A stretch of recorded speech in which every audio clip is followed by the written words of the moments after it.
హైదరాబాద్ సంస్థానం యొక్క ఆధునీకరణకి కీలక పాత్ర పోయించినటువంటి వాళ్ళు 6వ నిజాము, ఆ తర్వాత వచ్చినటువంటి 7వ నిజాం. ఇది మీరు ఒక విషయాన్ని గమనించాలి. తెలంగాణ అంటే ఫ్యూడలిజం అని, తెలంగాణ అంటే బ్యాక్వర్డ్ రీజన్ అనేటువంటి ఒక అపోహ ఆంధ్ర పాలకులు ప్రాంతం ఎగ్జాక్ట్ వాళ్ళు వచ్చిన తర్వాత వాళ్ళు ఒక ఎరగెన్స్ ఉంది. అదేమంటే అంటే ఈ ఆంధ్ర ప్రాంతం వాళ్ళకి ఒక రకమైనటువంటి సుపీరియారిటీ కాంప్లెక్స్ ఉంది. అదేంటంటే ఈ నిజాము పాలకులు వీళ్ళు ముస్లింస్ తురుష్కులు, వీళ్ళ పరిపాలనలో వీళ్ళకి ఆధునీకరణ తెలియదు, వీళ్ళకు ఆధునిక విద్య గురించి తెలియదు, వీళ్ళకు ఆధునిక వ్యవస్థల గురించి తెలియదు.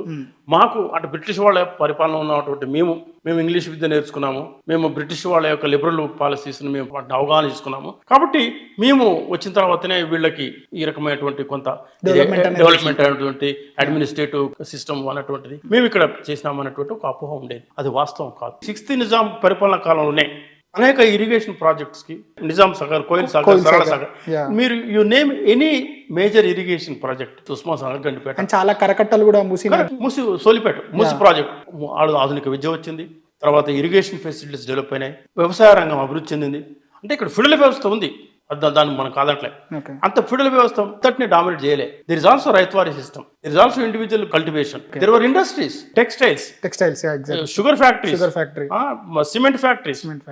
ఇవాళ తెలంగాణలో ఉన్న ఆగ్రో ప్రాసెసింగ్ ఇండస్ట్రీస్, ఇది ఆయిల్ సీడ్స్, రైస్ మిల్స్, ఒకప్పుడు జూట్ మిల్స్ ఉండేవి, కాటన్ టెక్స్టైల్స్, ఇవన్నీ కూడా నిజాం కాలంలోనే ప్రవేశపెట్టడం జరిగింది. చరిత్ర రచనా విధానంలో ప్రధానమైనటువంటి లోపం ఏంటంటే లెఫ్టిస్ట్ వామపక్ష భావజాలం ఉన్నటువంటి చరిత్రకారులు, తర్వాత కొంత సోషలిస్ట్ బెట్ ఆఫ్ మైండ్ ఉన్నటువంటి వాళ్ళు అఫ్కోర్స్ వాళ్ళ యొక్క సైద్ధాంతిక ప్రాతిపదిక మీద కొన్ని విషయాలని అవగాహన చేసుకున్నారు. దాంట్లో అఫ్కోర్స్ ఫ్యూడలిజం యొక్క దుష్పరిణామాలు, అది భూస్వామ్య వ్యవస్థ, దాని యొక్క పాత్ర గురించి చెప్పారు. కానీ వాళ్ళు మర్చిపోయింది ఏంటంటే the other side of the coin. So Arthur cotton ని ధవళేశ్వరం కడితే నువ్వు పోయినావు, అదే నిజాం సాగర్, అదే పాలేరు, డిండి.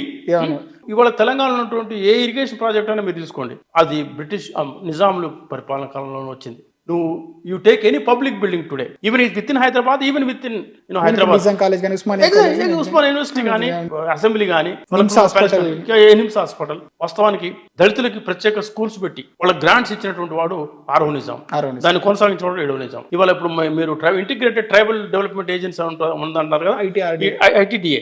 ఈ ఐటీడీఏ యొక్క మూలము మనకు నిజాం పీరియడ్ లో ఉంది. 7వ నిజాం ట్రైబల్స్ కోసం ప్రత్యేక స్కూల్స్ పెట్టాడండి.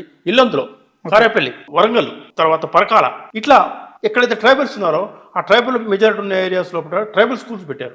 కోయాస్ కి, లంబాడాస్ కి వాళ్ళు ప్రత్యేకమైనటువంటి స్కూల్స్ ఎస్టాబ్లిష్ చేశారు. కాబట్టి నిజాము నిరంకుశత్వము, భూస్వామ్య దోపిడీ అనేటువంటిది ఒక కోణం మాత్రమే.